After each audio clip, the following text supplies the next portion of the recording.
Maria Santos stood in front of the small bakery window, her worn purse clutched tightly in her hands. The autumn wind whipped around her thin jacket as she counted the crumpled bills one more time.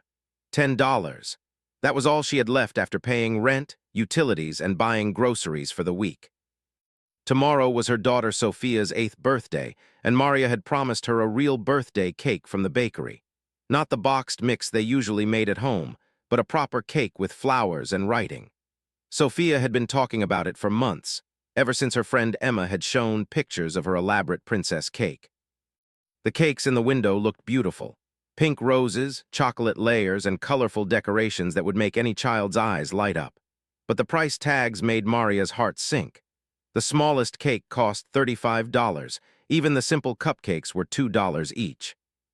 Maria pressed her face closer to the glass, trying to figure out if there was anything she could afford. Maybe she could buy just one cupcake and put a candle in it. It wasn't what she had promised, but Sophia would understand. She was a good kid who never complained about their tight budget. The bell above the door chimed as Maria stepped inside. The warm air smelled like vanilla and fresh bread, making her stomach rumble. She hadn't eaten lunch, saving her appetite for dinner so the food would last longer. Behind the counter stood Mrs., the elderly woman who owned the bakery with her husband. She had kind eyes and always spoke softly to customers. Maria had been coming here for 3 years, usually just to buy day-old bread that was half price. "Hello, Maria," Mrs. said with a gentle smile. "How can I help you today?"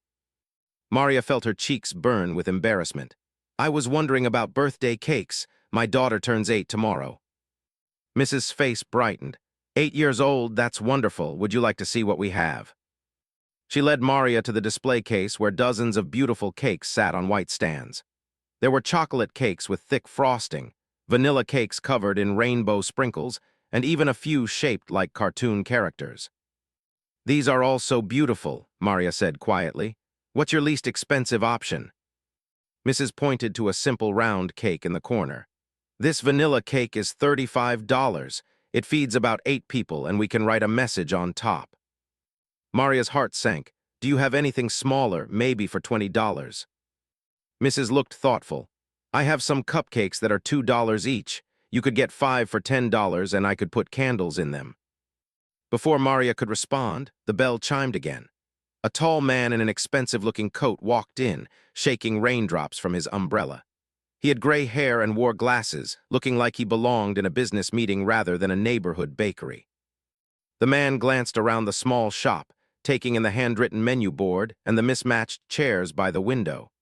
He seemed out of place but not uncomfortable, like someone who was used to adapting to different situations. Maria stepped aside to let him approach the counter, but Mrs. held up a hand. "Please finish choosing first. I have time." The man nodded politely and browsed the display case while Maria tried to make her decision. 5 cupcakes seemed so small for a birthday celebration. Sophia's friends at school would probably think it was weird, but what choice did she have? "I'll take the 5 cupcakes," Maria said finally. "Could you put them in a nice box?" As Mrs. began selecting cupcakes, Maria noticed the man listening to their conversation. She felt self-conscious but tried to ignore him. People probably overheard sad stories in shops all the time. Mrs. placed 5 chocolate cupcakes in a white box and tied it with a ribbon. "Would you like me to write, 'Happy Birthday, Sophia' on the box?" "Yes, please," Maria said, touched by the thoughtful gesture. At least Sophia's name would be on something special.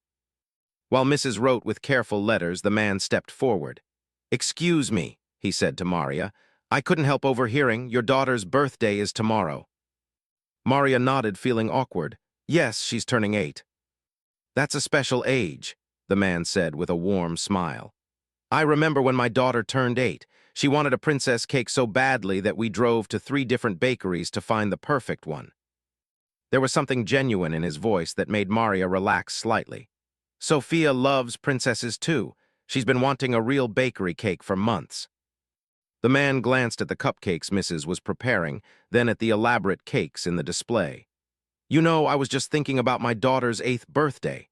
It was one of the best days of her life. Every child deserves to feel that special on their birthday." Maria wasn't sure why he was sharing this with her, but she found herself nodding. "I just want her to be happy. She's been through a lot this year." Oh, the man asked gently. Maria hesitated, then found herself talking to this stranger. Maybe it was because he reminded her of her own father, or maybe she just needed someone to listen. We moved here 6 months ago after my husband died in a car accident. It's been hard adjusting to everything being different. The man's expression softened with genuine sympathy. I'm so sorry for your loss. That must be incredibly difficult, especially with a young child. Sophia has been so brave, Maria continued. She started at a new school, made new friends, and never complains about how different things are now. I just want to give her one perfect day. Mrs. had finished decorating the cupcake box and was pretending not to listen, but Maria could see the kindness in her eyes. The bakery felt like a safe space where people cared about each other.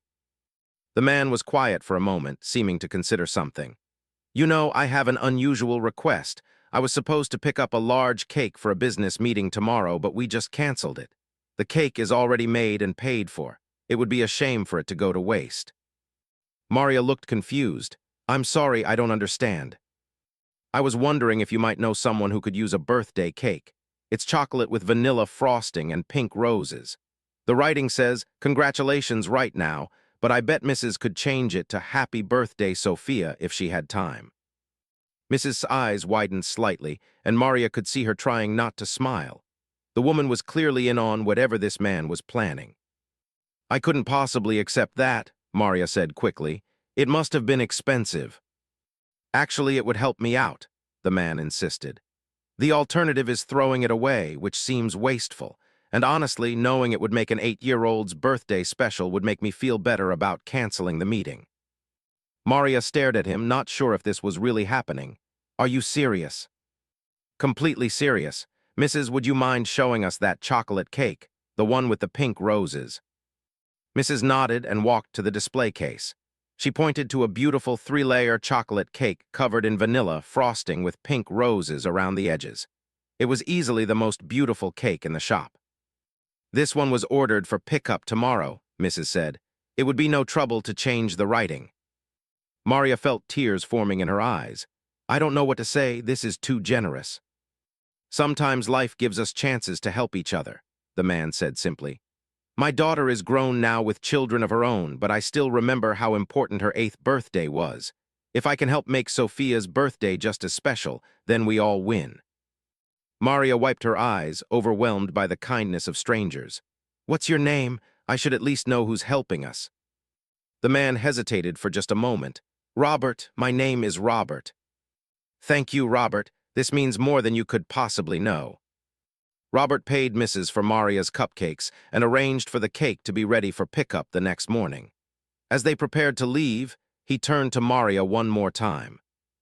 I hope Sophia has the most wonderful birthday. 8-year-olds deserve to feel like princesses, especially brave ones who help their mothers through difficult times. After Robert left, Maria remained in the bakery for a few more minutes, still trying to process what had happened. Mrs. came around the counter and gave her a warm hug. That was a good man, Mrs. said. He has been coming here for 2 years, and he always notices when people need help. Last month, he paid for an elderly man's groceries without being asked. Does he do this often? Maria asked. More than you might think. He never makes a big show of it, just finds quiet ways to help. I think he understands what it's like to struggle. Maria walked home in a daze, carrying the box of cupcakes and thinking about tomorrow's cake. Sophia was at her after-school program and wouldn't be home for another hour. That gave Maria time to plan the perfect birthday morning. Their small apartment felt warmer somehow as Maria cleaned and prepared for tomorrow. She hung streamers left over from Sophia's 7th birthday and arranged the few presents she had managed to buy on sale. A new book, some art supplies, and a small jewelry box that had caught Sophia's eye at the dollar store. When Sophia burst through the door that evening, her backpack bouncing against her legs, Maria had to contain her excitement about the surprise. Mama, guess what happened at school today? Sophia said, dropping her backpack by the door. Tell me everything, Maria said, helping Sophia out of her jacket. Mrs. said I'm reading at a 5th grade level now, and Jessica asked if I wanted to come to her sleepover next month. And Tommy shared his cookies with me at lunch because I forgot mine. Maria's heart swelled with pride. Despite all the changes and challenges, Sophia was thriving. She had inherited her father's optimism and strength, always finding the good in every situation. "That sounds like a wonderful day," Maria said. "Are you ready for your wonderful birthday tomorrow?" Sophia's eyes lit up. "Is it really tomorrow? I've been waiting forever." "Really tomorrow, and I have some very special surprises planned." That night, as Sophia slept, Maria lay awake thinking about Robert and his unexpected kindness. She wondered what had motivated him to help a complete stranger. Did he really have a daughter who had once turned 8? Was he just a generous person who happened to be in the right place at the right time? Whatever his reasons, Maria felt grateful beyond words. Tomorrow, Sophia would wake up to the birthday she deserved, complete with a beautiful cake that any princess would be proud of. The next morning dawned bright and clear, with golden sunlight streaming through their small kitchen window. Maria woke early to hang more decorations and prepare Sophia's favorite breakfast, pancakes shaped like hearts with strawberries and whipped cream. "Happy birthday, my beautiful girl," Maria called out when she heard Sophia stirring. Sophia appeared in the kitchen doorway in her pajamas, rubbing her eyes and grinning widely. "Is it really my birthday now?" "It's really your birthday now. Come see what the birthday fairy left for you." Sophia gasped when she saw the decorated kitchen and the special breakfast waiting on the table. "Mama, this is perfect. It looks like a restaurant." As Sophia ate her birthday breakfast, Maria tried to contain her excitement about the cake pickup. She had called Mrs. Early to confirm everything was ready, and the elderly woman had assured her that the cake looked beautiful with Sophia's new message. "After breakfast, we need to run a quick errand," Maria said casually. "I have to pick something up from the bakery." "Can I come with you? I love the bakery. It always smells so good." "Of course you can come. It's your birthday, so you're in charge today." They walked to the bakery hand in hand, with Sophia chattering about her plans for the day.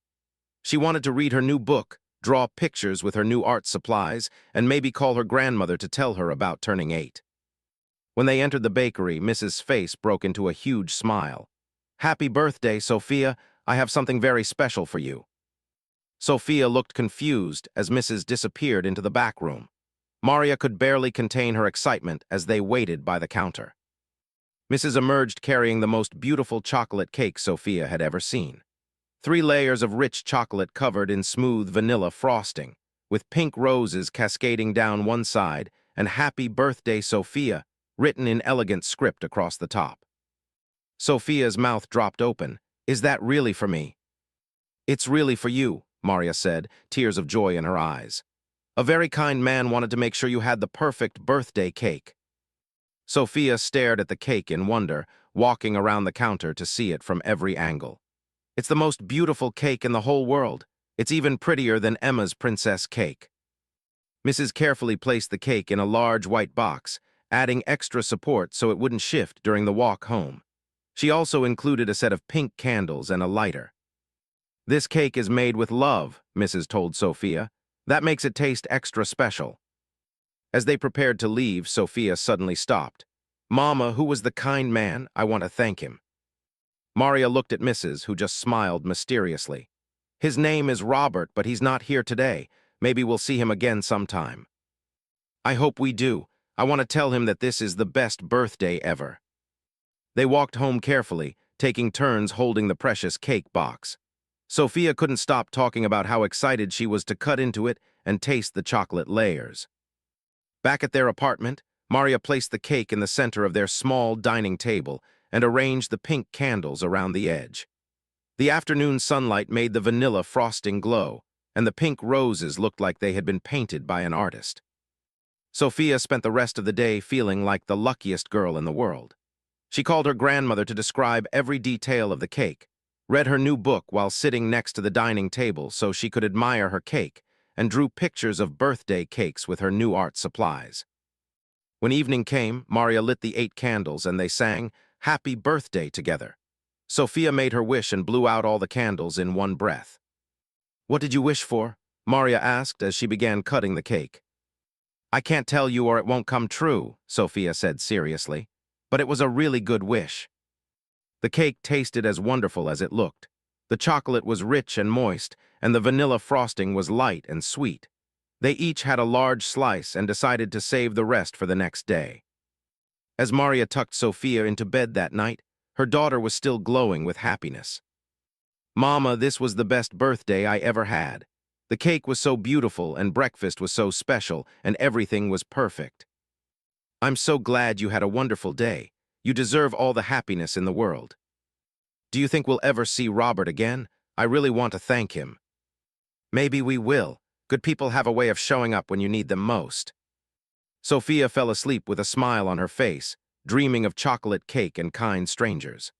Maria sat in their small living room, looking at the leftover cake and thinking about the unexpected turn their lives had taken. Just that morning, she had been worried about disappointing her daughter with a few cupcakes. Now Sophia had experienced a birthday that would stay with her forever, all because of a stranger's kindness. Maria thought about Robert and wondered who he really was. Was he a father who remembered his own daughter's special birthdays? A businessman who had learned the value of small gestures? Or simply someone who understood that a little kindness could change everything? Whatever his story, Maria felt grateful beyond words. Tomorrow she would return to her regular routine of work and budget stretching. But tonight, she would cherish the memory of Sophia's perfect birthday and the reminder that there were still good people in the world. As she prepared for bed, Maria whispered a small prayer of thanks for Robert, Mrs., and all the people who made their new life in this neighborhood feel like home. Sophia was right. It had been the best birthday ever, and it was all because someone had chosen to care about a little girl they had never met. 3 weeks had passed since Sophia's magical 8th birthday, and life had settled back into its regular rhythm.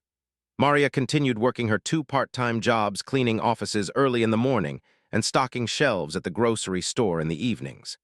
Sophia thrived at school, making more friends and bringing home artwork that Maria proudly displayed on their refrigerator. The birthday cake had been carefully rationed to last almost a week, with Sophia insisting they save the pink roses for last because they were too beautiful to eat quickly. Every night, she would tell Maria a new detail about how perfect her birthday had been, and every night, Maria felt grateful for Robert's unexpected kindness. On a gray Thursday afternoon, Maria was walking home from the grocery store when she noticed a commotion outside the community center. Several families were gathered around a man in a suit who seemed to be explaining something important. Maria recognized some of Sophia's classmates with their parents, so she moved closer to listen. "The after-school program will have to close at the end of next week," the man was saying. "The city has cut funding, and we don't have enough donations to continue operating." Maria's heart sank. Sophia loved the after-school program. It was where she got help with homework, played with friends, and stayed safe until Maria finished work each evening. Without it, Maria would have to quit one of her jobs to be home when Sophia got out of school. Mrs., another mother from Sophia's class, raised her hand. "Isn't there anything we can do? Our children depend on this program." The man shook his head sadly. "We've exhausted all our options. The program costs $8,000 a month to operate, and we're only collecting about half that in fees and donations. Without a major donor or a miracle, we'll have to close." As the crowd dispersed, Maria felt panic rising in her chest. Losing this program would change everything. She couldn't afford a babysitter, and she couldn't leave Sophia alone after school. One of her jobs would have to go, which meant they'd struggle even more to pay rent and buy groceries. She walked home slowly, dreading the conversation she'd have to have with Sophia. How could she explain that another good thing in their lives was disappearing? Sophia was already home, having walked from school with her friend Emma's older brother. She was sitting at the dining table working on a math worksheet when Maria arrived. "Hi, Mama. Look, I got all my multiplication problems right today." Maria tried to smile as she looked at Sophia's neat handwriting. "That's wonderful, sweetheart. You're getting so good at math. Mrs. says I might be ready for advanced math next year. And guess what? Emma invited me to go ice skating with her family this weekend." Maria's heart ached. How could she explain that things like ice skating might not be possible anymore? "That sounds fun. We'll have to see what happens." Over dinner, Sophia chattered about her day while Maria tried to figure out their options. Maybe she could find a different evening job that ended earlier. Maybe Sophia could go to Emma's house some afternoons. Maybe there was a solution she hadn't thought of yet. "Mama, you look worried," Sophia said, pausing with her fork halfway to her mouth. Is everything okay? Maria realized she hadn't been hiding her stress as well as she thought. I found out today that your after-school program might have to close soon. I'm trying to figure out what we'll do. Sophia's face fell. But I love the after-school program. That's where I do my homework with Mrs. and where Tommy taught me to play chess. Why does it have to close? They don't have enough money to keep it running, Maria explained gently. Sometimes good programs have to close when there isn't enough funding. Can't we give them money to help? Maria's heart broke a little. We don't have extra money to give, sweetheart, but maybe we'll think of another solution. That night after Sophia was asleep, Maria sat at her small kitchen table with a calculator and a pile of bills. No matter how she rearranged their budget, she couldn't see a way to make it work without the after-school program. One of her jobs would have to go, and that meant they'd fall behind on rent or have to cut back on groceries even more. She thought about Robert and his unexpected kindness 3 weeks ago. People like him existed in the world, people with the means and the heart to help others. But she couldn't expect another miracle. Lightning didn't strike twice in the same place. The next morning, Maria dropped Sophia off at school and headed to her cleaning job at the office building downtown. As she mopped floors and emptied trash cans, she found herself paying attention to the people who worked there. Most seemed busy and stressed, hurrying to meetings with coffee cups and briefcases. But there was one office where the man always greeted her kindly and sometimes asked how she was doing. His name was Mr. Williams, and he ran some kind of consulting business. Today, as Maria cleaned around his desk, he looked up from his computer. Good morning, Maria. How are things going? Good morning, Mr. Williams. Things are going well, thank you. He seemed to notice something in her voice. You sound a little worried about something. I hope everything is okay. Maria hesitated. She didn't usually share personal information with the people she worked for, but Mr. Williams had always been genuinely kind. My daughter's after-school program is closing next week. I'm trying to figure out. Mr. Williams frowned with concern. That's a real problem for working parents. Is this the community center program? Yes, the one on Maple Street. They lost their city funding. I know that program. My business has donated to them before. They do good work with kids in the neighborhood.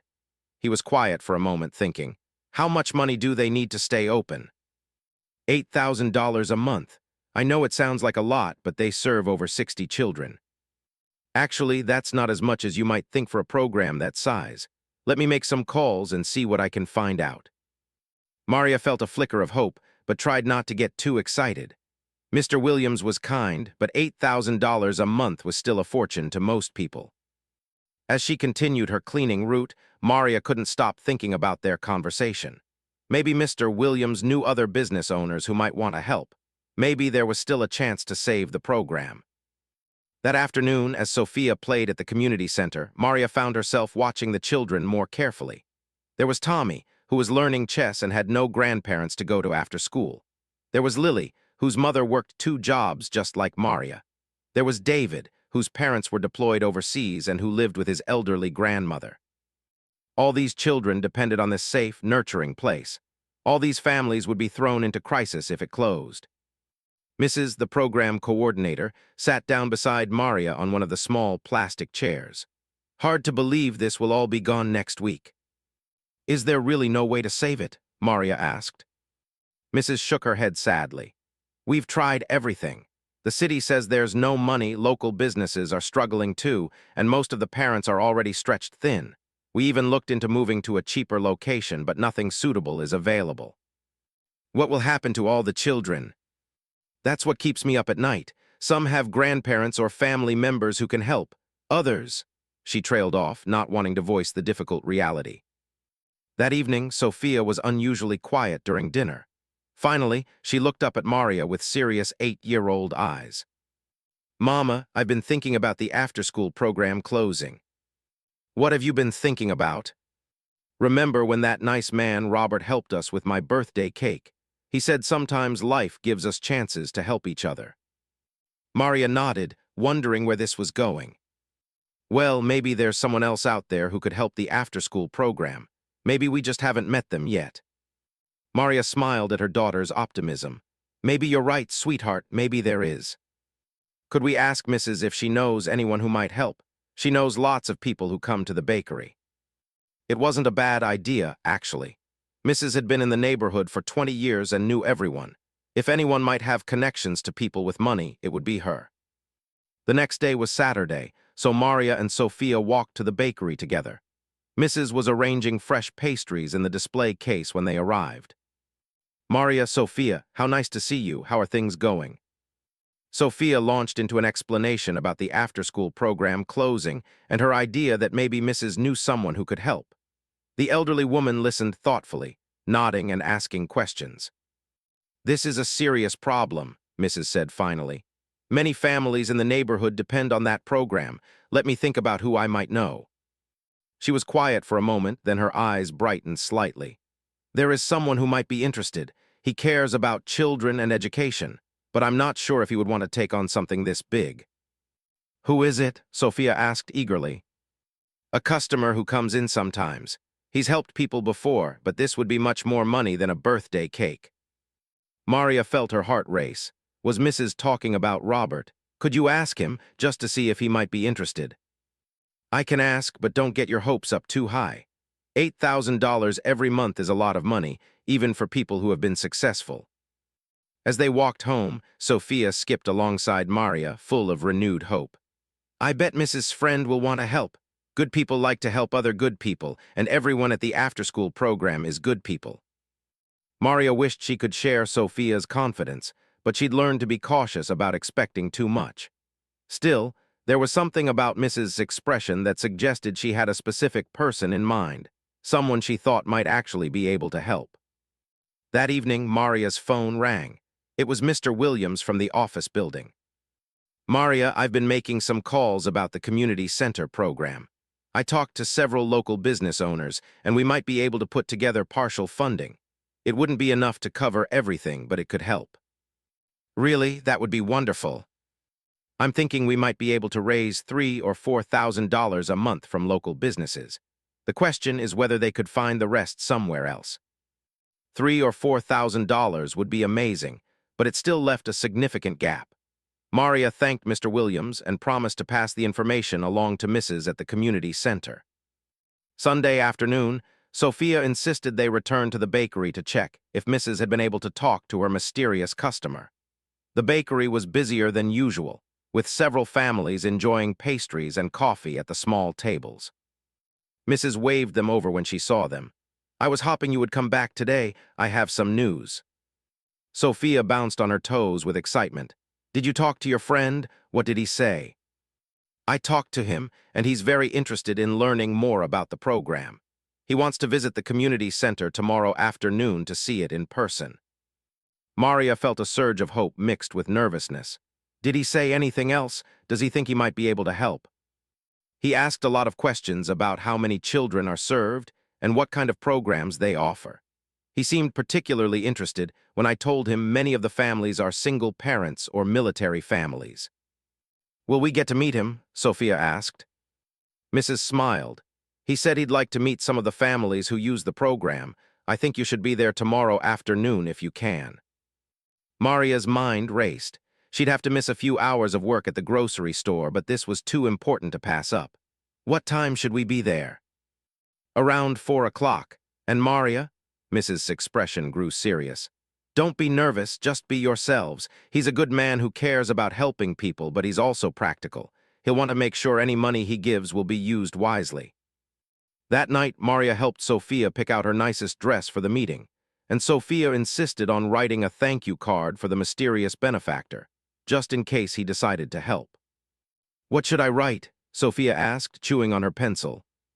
Write from your heart, Maria suggested. Tell him what the after-school program means to you. Sophia wrote carefully. Dear nice man, thank you for maybe helping our after-school program. It's very important to me and my friends. We do homework there and play games and learn new things.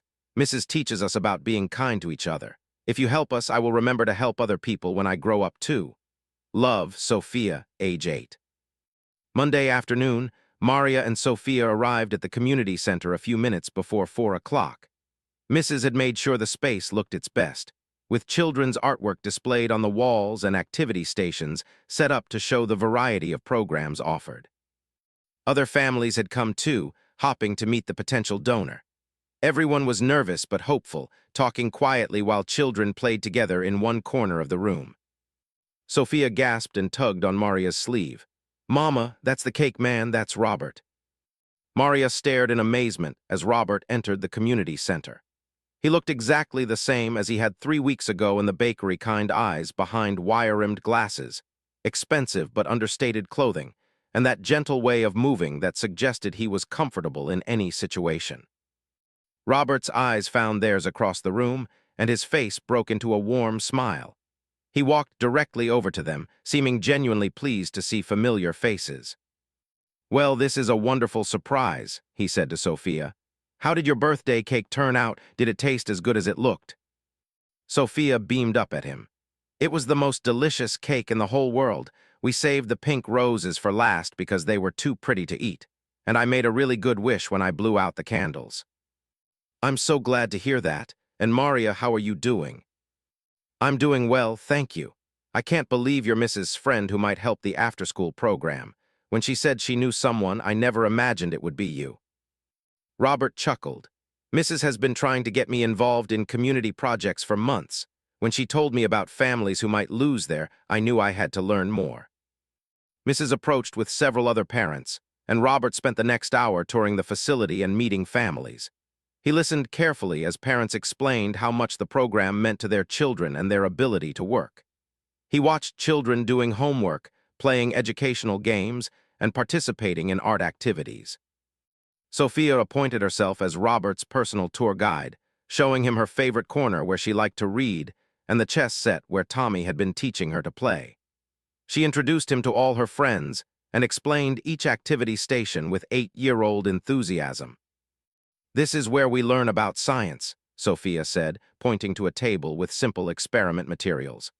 "Last week we made volcanoes that actually bubbled up, and over here is where we practice reading to the younger kids. I'm really good at reading now." Robert listened to everything Sophia said with genuine interest, asking questions and encouraging her to tell him more.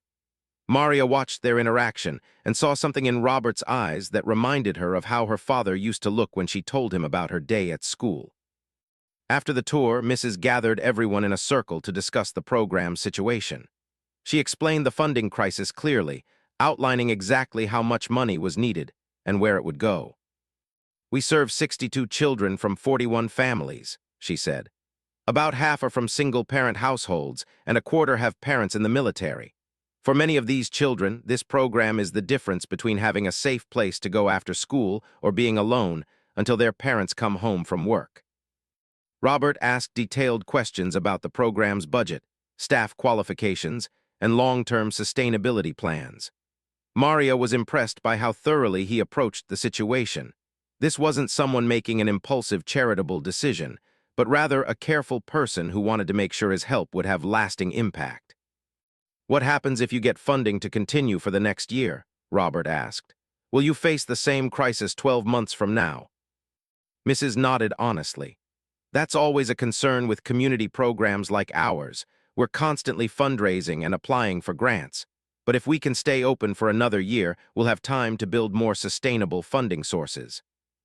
"And you mentioned that local businesses are willing to contribute some ongoing support." Maria spoke up. "Mr. Williams, who I work for, thinks he can organize $3,000 or $4,000 a month from local business owners. They just need to know the program will continue before they commit." Robert was quiet for several minutes, clearly thinking through all the information he'd gathered. The room fell silent except for the soft sounds of children playing in the background. Finally, he looked around the circle of hopeful faces. "I'd like to make a proposal. I'm prepared to fund this program for the next 2 years, 24 months of full operating costs." Gasps and murmurs of amazement filled the room. Maria felt tears spring to her eyes. 2 years of funding would change everything for so many families. But Robert held up a hand. "I have some conditions, though. First, I want to work with you to develop a more sustainable funding model during these 2 years. That means actively pursuing grants, building corporate partnerships, and maybe even exploring ways to expand programs that could generate additional revenue." Mrs. nodded eagerly. Absolutely, we would love help with long-term planning. Second, I'd like to establish a small scholarship fund for children in the program who want to participate in enrichment activities. Things like music lessons, sports teams, or summer camps that their families might not otherwise be able to afford. More excited murmurs around the room.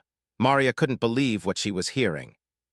Third, and this is important to me personally, I'd like to be involved in the program on an ongoing basis. Not as an overseer, but as someone who cares about these children's success.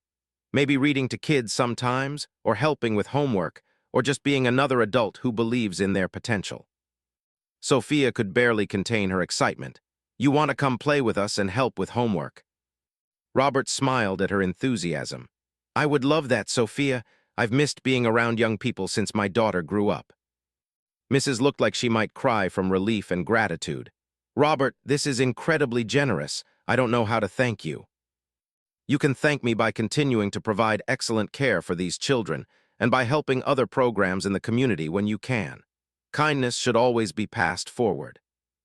As families began to disperse, still buzzing with excitement and relief, Robert approached Maria and Sophia privately. I hope you know that meeting your family 3 weeks ago played a big role in this decision, he told Maria. Seeing how much Sophia's birthday meant to both of you reminded me why community programs like this matter so much. Maria wiped away tears. I don't understand how we got so lucky to meet someone like you, first Sophia's birthday and now this. Actually, there's something I should probably tell you both. My interest in this community isn't entirely coincidental. Sophia looked up at him curiously. What do you mean? Robert knelt down so he was at Sophia's eye level. Do you remember me mentioning that I have a daughter who once turned 8 and wanted a princess cake? Sophia nodded. Well, my daughter grew up in this neighborhood. She went to your elementary school, actually. And when she was your age, she went to the after-school program here at the community center. Maria's mouth dropped open. Really? Really? This program helped shape who she became. The staff here taught her to love reading, helped her with math when she was struggling, and gave her a safe place to be while I worked long hours building my business. In many ways, this community center was as important to her childhood as our family was. Sophia's eyes were wide with wonder. What's your daughter like now? She's a doctor who works with children in hospitals. She says she decided to help kids because of how much the adults here cared about her when she was young. She's also a mother now. She has 2 little girls who love princess cakes just like you do. Does she live here still? No, she lives across the country now, but she still talks about this neighborhood and how much it meant to her.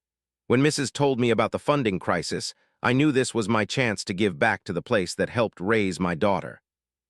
Maria felt overwhelmed by the connection between their families and this place.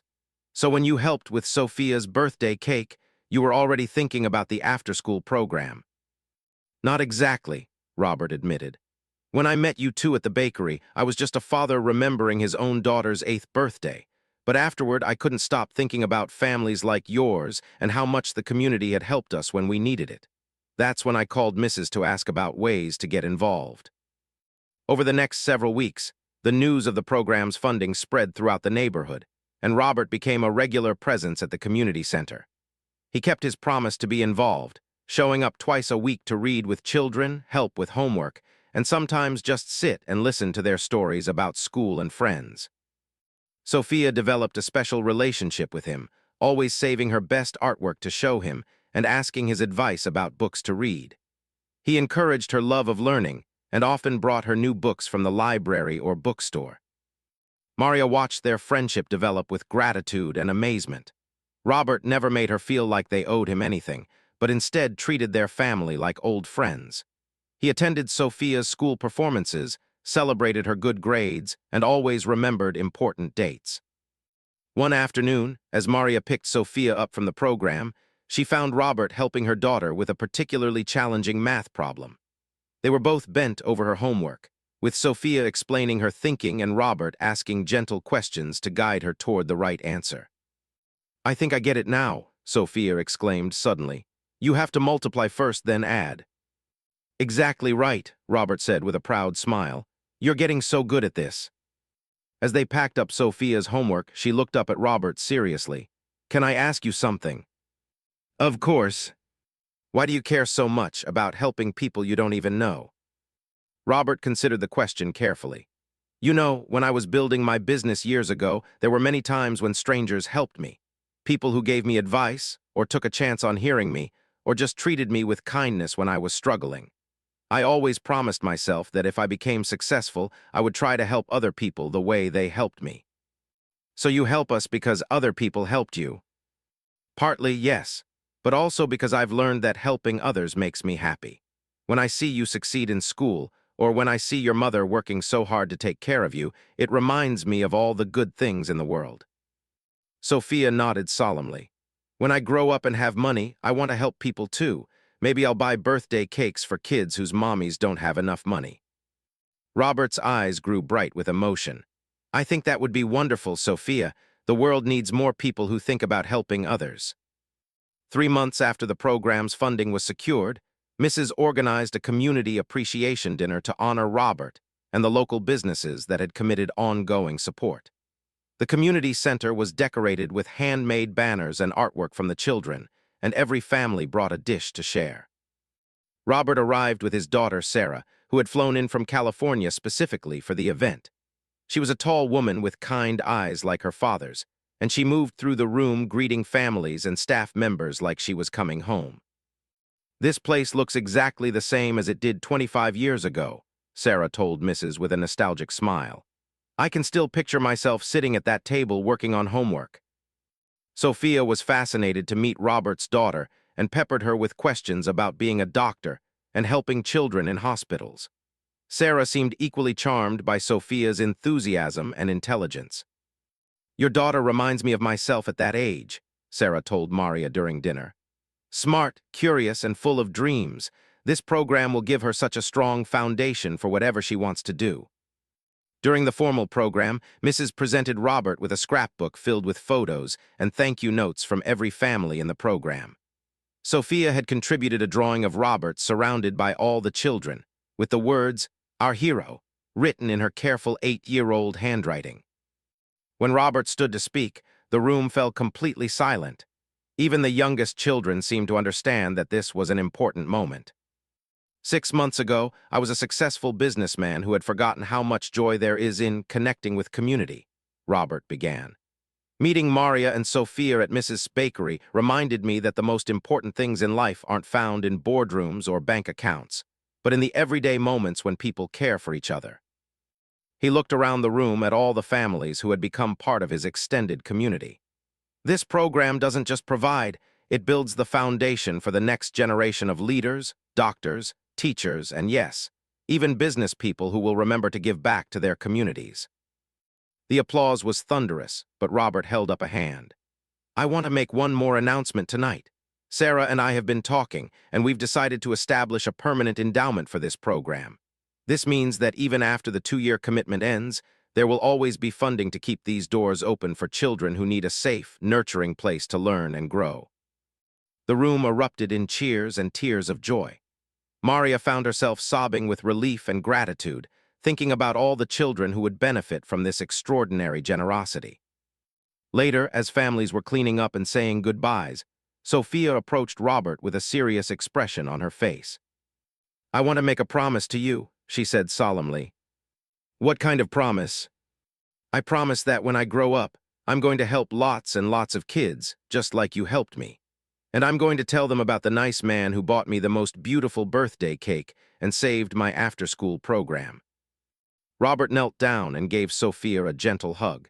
That's the best promise anyone has ever made to me, Sophia, and I know you'll keep it because you have the biggest heart of anyone I've ever met. As Maria and Sophia walked home that night, the neighborhood felt different, somehow warmer, safer, more connected.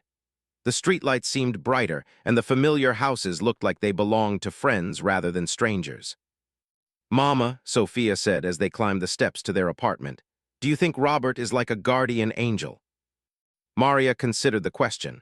I think Robert is a person who chooses to be an angel for other people, and that might be even better than a real angel because it means regular people can decide to help each other. I'm going to be that kind of person too, Sophia declared. I'm going to look for people who need help, and I'm going to find ways to help them. As Maria tucked Sophia into bed that night, she reflected on how much their lives had changed since that day when she had only $10 for a birthday cake. They had found a community, gained an extended family, and discovered that kindness could multiply in ways she never could have imagined. Sophia's birthday cake had been just the beginning. What started as one man's simple act of generosity had grown into something that would impact hundreds of children and families for generations to come. And it all began because a little girl wanted a beautiful birthday cake. A mother was willing to ask for help, and a stranger chose to see possibility instead of problems. Sometimes the smallest gestures create the biggest changes, and sometimes the most ordinary moments turn out to be completely extraordinary. Maria fell asleep that night thinking about Robert's words. Kindness should always be passed forward. Tomorrow, she would wake up ready to find her own ways to help others, knowing that the circle of generosity that had blessed their family was just beginning to expand into the world. At exactly 4 o'clock, a familiar figure walked through the door. Maria's breath caught in her throat. It was Robert. The cake sat on their dining table like a beautiful centerpiece, a reminder that miracles could happen in the most ordinary places, and that sometimes the kindness of strangers could make all the difference in the world.